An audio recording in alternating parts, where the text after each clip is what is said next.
Meghna Parikh and today we are here to start the lecture series of the Mathematics 1.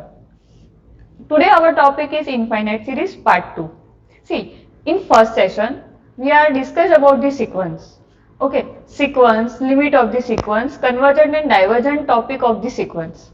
Now in second session, that means infinite series part 1, we are discussed about the infinite series, then convergence of the series, geometric series, then test of the convergence for the series. We are discuss about the total 6 tests of the convergence of series like a ratio, root, comparison, nth, p-test and integral test. All are discussed in the last session.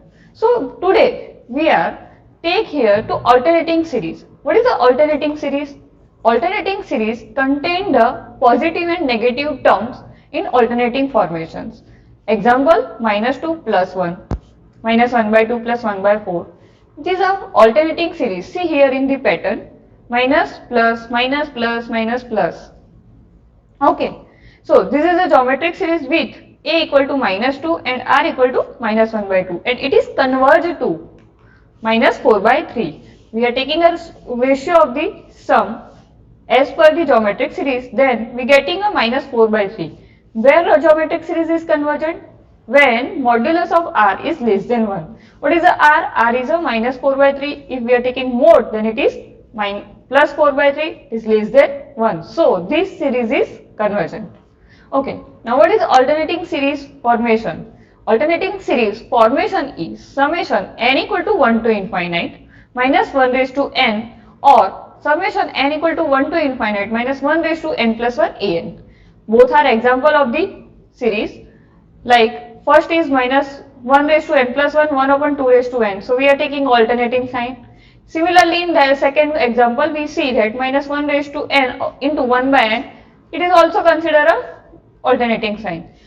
There is a difference. There is first term is plus and second term is minus. In that second example, first term is minus and second term is plus. There is no change in any concepts. Okay. Now alternating series is considered the positive and negative term. So we see that is first example plus minus plus minus. So this is a limit n tends to infinite minus 1 raised to n plus 1 n. Due to nth test, this is the divergent. Okay. Now this example is 1 by 2 plus 1 by 4 minus 1 by 4 plus 1 by 5 up to sum of the series is minus 1 raised to n plus 1 upon n. This is the alternating harmonic series. So it is converged. But how? We see in next. Okay. So alternating series test is known as the Leibniz theorem, where summation n equal to 1 to infinite minus 1 raised to n plus 1 un. We are say that is u1 minus u2 plus u3 minus u4. Okay. So these three of the following conditions are satisfied when alternating series is considered. First, un is positive. Second one is un is greater than equal to un plus 1. And third one is limit n tends to infinite, un tends to 0. Okay. So, if alternating series is estimation theorem, then we say that the series satisfy the condition of Leibniz theorem and the truncation or error of the nth partial sum is less than un plus 1 and has the same sign as the first unused term. Okay. See in this figure, this is the sum of the convergent alternating series. We are taking u1. What is the limit? S1. If we are taking minus u2, what is the limit? S2. For the u3 is a S3. For u4, S4. So that means we are go to near to L. Okay. So this is a convergence ratio. See in the S1, S2, S3, S4. This is a tends to L. Okay. So not only prove the fact of the convergence, it is also show the way an alternating series of convergence. The partial term overshooting the limit as they go back the forth on the number line, gradually closing to the term tends to 0. Okay. Now, conditional convergence and absolute convergence. Because of alternating harmonic series is convergent, but absolute convergent, we say it is conditionally convergent.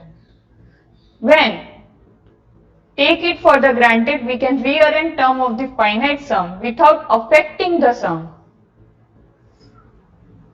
We can also rearrange a finite number of terms, infinite series without affecting the sum, but if we rearrange an infinite number of terms, we are saying that it is a converge absolutely.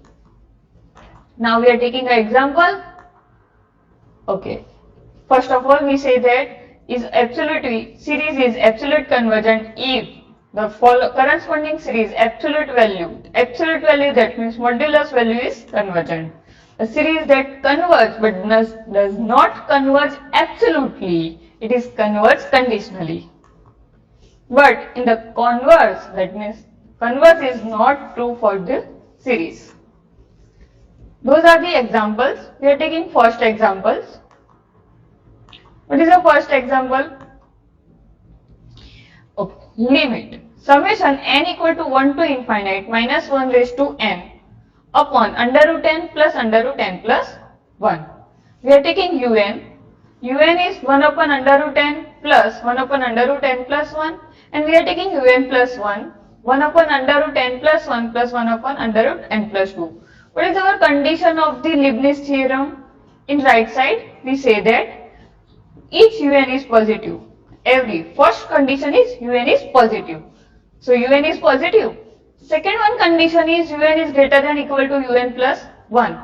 So we taking this recondition. Okay. For the second condition, we taking under root n plus 1 less than under root n plus 1 plus n plus 2.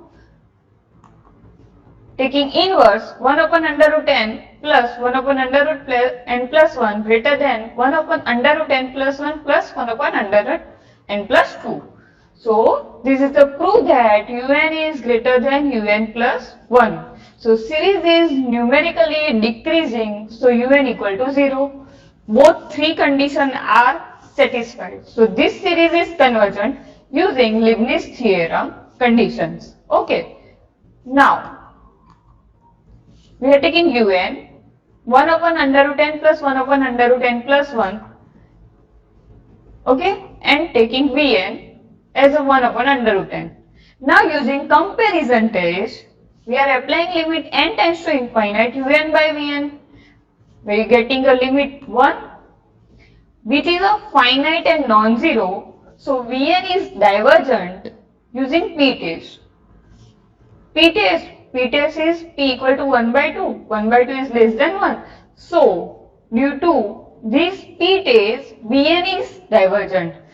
So, by comparison test, if Vn is divergent, Un is divergent. So, this series is conditionally convergent because in first case, we see that series is convergent due to Leibniz theorem, and in second part we see that series is divergent due to other test. So we say that this series is conditionally convergent if in first phase series is convergent, and in second phase if series also is convergent, then we say that series is absolute convergent. Clear? Next example. We are taking 1 minus 1 upon ln 2 plus 1 upon ln 3 minus 1 upon ln 4. Okay. This is a converged by alternating series test as a phase 1 in first example. So, and this series is divergent using comparison test. So this series also is conditional convergent as per the example number 1. In third example, we taking next series. This is if we are applying n tends to infinite, this series is directly divergent. So series is divergent. Now in that case, we take 1 upon under root 1 plus 1 upon under root 2 minus 1 upon under root 3. Okay. This series is convergent by the alternating series test. but this series is divergent using p test. So this is also conditional convergent. Okay. In last example, this series is not a alternating series, but since due to minus 1 raised to n plus 1 by 2, 3n, this is the geometric series and this is the convergent series. But it is a geometric series and it is convergent, so series is absolute convergent. Okay, so this is the basic concept of the absolute convergent and conditional convergent. What is the scenario? If we are taking a alternating series and alternating series is satisfy the condition of the Leibniz theorem and it is converged, and we are applying other test as per the ratio, root, comparison and t-test, and this series is again a convergent, then it is an absolute convergent. If alternating series is convergent and we are applying other test and it is a divergent, then it is a conditional convergent. Okay. In next session we are discuss about the power series. Okay. Thank you.